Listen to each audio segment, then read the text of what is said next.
திரு தீபக், அடிப்படையில் உங்களுடைய பார்வை இந்த முறை மாற்றுத்திறனாளிகளுக்கான வரவேற்கக்கூடிய அம்சமாக பிரெய்லி முறையில் பயன்படுத்தக்கூடிய பிரெய்லி முறையை பயன்படுத்தலாம் என்றும் ரயில்வே அறிவித்திருக்கக்கூடிய ஒரு விஷயம் அப்படிங்கிறது மாற்றுத்திறனாளிகளுக்கு உள்ளபடியே வரவேற்கக்கூடியதாகத்தான் இருக்கும். உங்களுடைய பார்வை திரு தீபக்? இது யானை பசிக்கு சோலை பெறும் மாதிரி தான் இது இருக்கிறதே தவிர இது ஒன்றும் ரொம்ப ஒரு பெரிய வரவேற்புக்கு நாங்கள் அதை ஒத்துக்க மாட்டோம். இது பிரெயில் விஷயங்கிறது வரவேற்கலாம். ஆனால் எனக்கு என்ன அச்சம் வருதுன்னா, இப்போ 2014 பாரதிய ஜனதா கட்சி ஆட்சிக்கு வந்த உடனே இவங்க என்ன சொன்னாங்க, காயின்ஸு, அதாவது நம்மளுடைய பணத்தில் ரூபா நோட்டுகள் எல்லாம் பார்வை மாற்றுத்திறனாளிகளுக்காக அது வரும், அது ஆக்சசபிளாக இருக்கும் அப்படின்னு சொல்லியிருந்தாங்க. ஆனால் ஒன்றுமே வரல. இப்போ மைசூர்லேருந்து வாரணாசிக்கு பரீட்சார்த்த முறையில் போயிட்டு இருந்த வண்டியில் சில சின்ன சின்ன விஷயங்கள் பண்ணியிருக்கிறாங்க. அதை கொண்டு வருவோம்னு சொல்லியிருக்காங்க. இதை நம்ம பொறுத்திருந்து தான் பார்க்கணும்.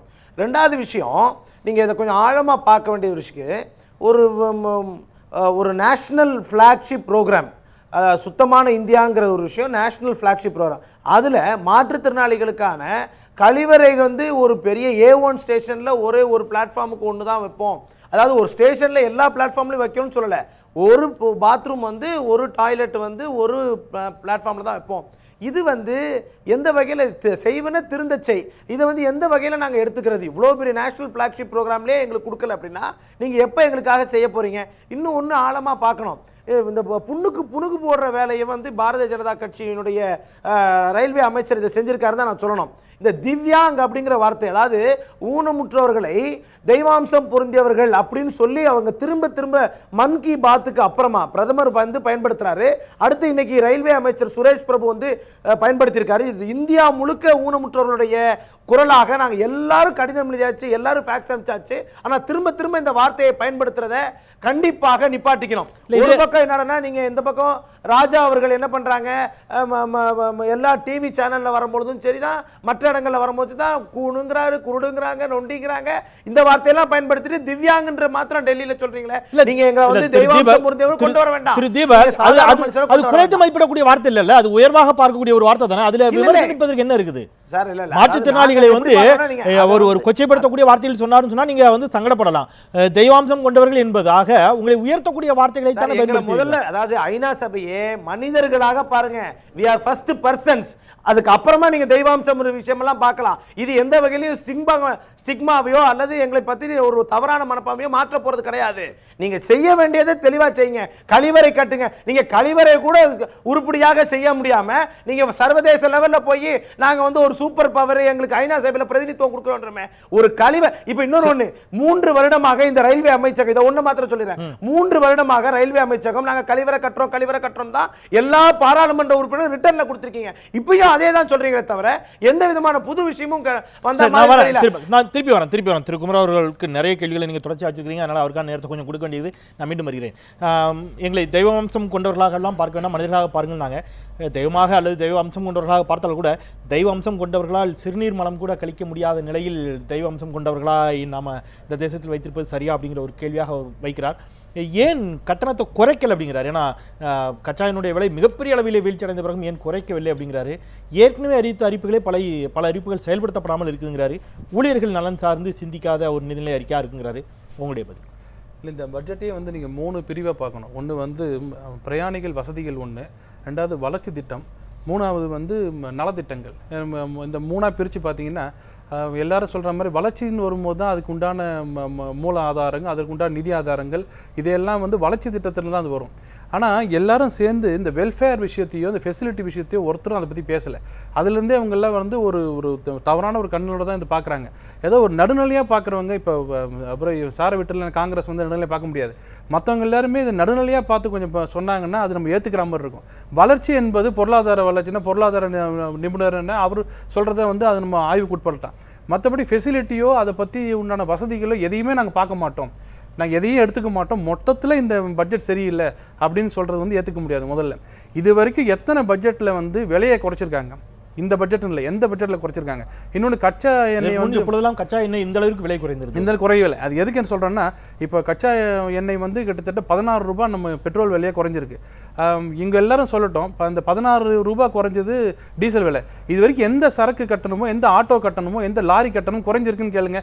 அட்லீஸ்ட் 16 ரூபாய்க்கு ஒரு 10 ரூபா குறைஞ்சிருக்கணுமா கேட்குறதில்ல. எப்பவும் இது குறையாது. ஆனால் ஒருவேளை நாளைக்கு ஈரான் மேலே இருக்க தடையெல்லாம் எடுத்துட்டு, நாளைக்கு இந்த தடையை எடுத்துட்டாங்க, தடையை மீண்டும் போட்டு இனிமேல் இந்த அரப் கண்ட்ரீஸ்லாம் எடுக்க மாட்டேன்னு சொன்னால் திருப்பி $140 போச்சுன்னா ஒரு 10 ரூபாய் இதை ஏற்றுனீங்கன்னா போதும், எல்லாருமே இங்கே மெட்ராஸில் இந்தியா ஃபுல்லாக எக்கானமி கிராஷ் ஆகிடும். இது ஒன்று. இதே பட்ஜெட், ரயில்வே பட்ஜெட்டில் நாளைக்கே வந்து பீப்பாய் வந்து ஏறிடுச்சு கொஞ்சம் ஏற்றிக்கிறோன்னு சொன்னால் இவங்க யாரும் ஒத்துக்க மாட்டாங்க. திரு குமரகுரு, இது ரொம்ப வேலி பாயிண்ட். ஒரு பொருளாதாரம் சார்ந்த, அரசியலுக்கு அப்பாற்பட்டு ஒரு பொருளாதாரம் சார்ந்த பார்வையோடு நீங்கள் வைக்கிறீங்க. ஆனால் இது எல்லா ஆட்சி காலத்துக்கும் பொருந்தக்கூடிய பார்வையாக தானே இருக்கணும். ஆமாம், அவர் கேட்குறாரு, கடந்த ஆட்சி காலத்தில் நாங்கள் கொஞ்சம் கூட்டிக்கிறோம்னு சொன்னால் கூட மிகப்பெரிய அளவில் மக்கள் நலனில் அக்கறை இல்லாத அரசு என்ற வாதங்களைத்தானே வைத்தீர்கள் அப்படிங்கிற வாதம் வைக்கின்ற பொழுது நீங்கள் குறைஞ்சிருக்குது, இப்போ ஏன் குறைக்கலன்னு கேட்டால் ஒரு பொருளாதாரம் சார்ந்த பார்வையோடு நம்ம அணுக முடியுது. அதிகமானால் நம்ம கொஞ்சம் ₹1 அதிகமாக ஆத்திக்கினா கூட நீங்கள் வந்து எதிர்க்கிறீங்கிறீங்க. காங்கிரஸ் ஆட்சி காலத்தில் ₹1 அதிகமானால் கூட எதிர்க்கத்தானே செய்கிறோம். இது நாட் ஒன்லி காங்கிரஸ், பிஜேபி, இங்கே இருக்கக்கூடிய திமுக, அதிமுக எல்லாருமே எதிர்க்கட்சியாக இருக்கின்ற பொழுது பார்க்கக்கூடிய பார்வையும் மக்கள் நலன் சார்ந்த பார்வையும் ஆளுங்கட்சியாக இருக்கின்ற பொழுது ஏன் வருவதில்லை? அப்பொழுது பொருளாதாரம் சார்ந்த கண்ணோட்டத்தோடு மட்டுமே எதிர்க்கிறதுக்கு பிரச்சனை இல்லை. இப்போ என்னன்னா, இந்த 16 ரூபா குறைஞ்சதுல ஒன்றும் குறையல. ஒரு 4 ரூபா ஏற்றினீங்கன்னா பொருளாதாரத்தில் எல்லாருமே காய்கறி விலையிலேருந்து எல்லாம் ஏறிடும்.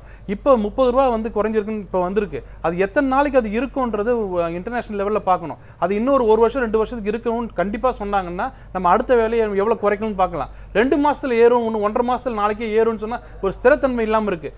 நாளைக்கு கொஞ்சம் ஏறிடிச்சு வச்சுங்க, இவங்களுக்காக இல்லை, நாங்களே ஏற்ற முடியாமல் இருந்தால் கவர்மெண்ட் எக்கானமி கிராஷ் ஆகிடும். இல்லை ஏற்றுனா மக்களோட எதிர்ப்புக்கு ஆளாக வேண்டியிருக்கும். இது வந்து இந்த டீசல் பொறுத்த வரைக்கும் இது வந்து ஏன் ஏற்றலை எல்லாம் வேறு. இந்த பட்ஜெட்டில் வந்து விலை ஏற்றாமல் இருக்கிறது, ஏன் குறைக்கலங்கிறது வந்து இந்த எக்ஸ்பிளனேஷன் சொல்கிறது. ஆனால் ஏகப்பட்ட நலத்திட்டங்கள் பார்த்தீங்கன்னா கிட்டத்தட்ட வந்து 139 திட்டங்கள் போன தடவை போட்ட அந்த திட்டங்கள் இப்போ இம்ப்ளிமெண்ட் பண்ணியிருக்கேன்னு பார்லிமெண்ட்டில் சொல்கிறாரு. எப்படி இம்ப்ளிமெண்ட் பண்ணுறதுன்னா நாளையிலிருந்து அந்த திட்டங்கள் வரும்போது சொல்கிறாங்க. எல்லாமே வந்து பொதுவாக வந்து ஒரு இந்த பட்ஜெட்டே இல்லை. சொல்ல விரும்புகிறேன், ஒரு சக்கர நாற்காலிக்கு 65 ரூபாய் வந்து எக்மோர்ல வாங்குறோம். இதுக்கு கூட நீங்க கொடுக்க நிதி ஒதுக்க முடியல. ஒரு சக்கர நாற்காலிக்கு நான் இங்க 65 ரூபாய் சென்னையில கட்டணும், திருநெல்வேலிக்கு போறாங்க அங்க 65 ரூபாய் கட்டணும், 130 ரூபாய். ஒரு சக்கர நாற்காலிக்கு கூட நீங்க நிதி ஒதுக்க முடியலையா சார்?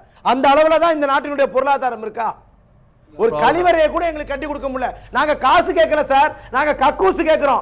அதுக்கு கூட நீங்க ஒரு நிதி ஒதுக்கீடு பண்ணல. அதுவும் ஸ்வச் பாரத்தை நாங்க முழுமையாக இருக்கிறோம், சுத்தமான இந்தியாவை நாங்க முழுமையாக இருக்கிறோம். வரேன் தீபக், நான் அந்த இடத்துல வரேன். நான் ஒரு சின்ன இடவலுக்கு பிறகு உங்கள்கிட்ட இருந்து நிறைய பேருக்கு நீங்க பதில் சொல்ல வேண்டிய கடமையில் இருக்கிறீங்க, எனக்கு புரிந்து கொள்கிறேன். ஒரு சிறிய இடவலுக்கு பிறகு உங்களிடமிருந்து நிச்சயமாக தொடர்கிறேன். ஏன்னா கைகளால் தவளும் மாற்றுத்திறனாளிகளினுடைய நிலைமை நான் பார்த்துருந்தேன். ஒரு கருத்தரங்கத்திற்கு சென்ற பொழுது அந்த கழிவறைக்குள் சென்று வருவதற்கே முகம் சொல்லிக்கக்கூடிய நிலையில் அந்த கழிவறை பலரும் பயன்படுத்தினார்கள். ஒரு திருமண மண்டபத்தில் நடைபெற்ற நிகழ்ச்சி, மிக மோசமான இருந்த ஒரு கழிவறை. அதற்குள் கைகளால் தவழ்ந்து ஒரு மாற்றுத்திறனாளி சென்ற பொழுதுதான் மாற்றுத்திறனாளியுடைய வேதனையை முழுமையாக உணர்ந்து கொள்ள முடியுது. அவர் அதான் கேட்கிறாரு, ரயில் நிலையங்கள் எங்களுக்கான கழிவறை நீங்கள் எந்த அளவுக்கு வைத்திருக்கீங்க ஒரு கேள்வியை கேட்கிறாரு. அது அரசியலுக்கு அப்பாற்பட்ட கோபமாகவே தெரிகிறது. பேசலாம் ஒரு சிறிய இடைவேளைக்கு பிறகு. அத்துணை பேரையும் உள்ளடக்கிய ஒரு இன்க்ளூசிவ் பட்ஜெட்டாக இது இருக்கிறதா? எல்லா தரப்பு மக்களையும் சிந்தித்து அவர்களுடைய நலனோடு கூடிய பார்வையோடு இந்த பட்ஜெட் அமைந்திருக்கிறதா? இந்த நிதிநிலை அறிக்கை அமைந்திருக்கிறதா? தமிழகம் முற்றிலும் புறக்கணிக்கப்பட்டிருக்கிறது என்று எழக்கூடிய குரல்களில் நியாயம் இல்லாமல் இல்லை என்ற வாதங்கள் எந்த அளவிற்கு நியாயமான வாதங்கள்? பேசலாமே ஒரு சிறிய இடைவேளைக்கு பிறகு.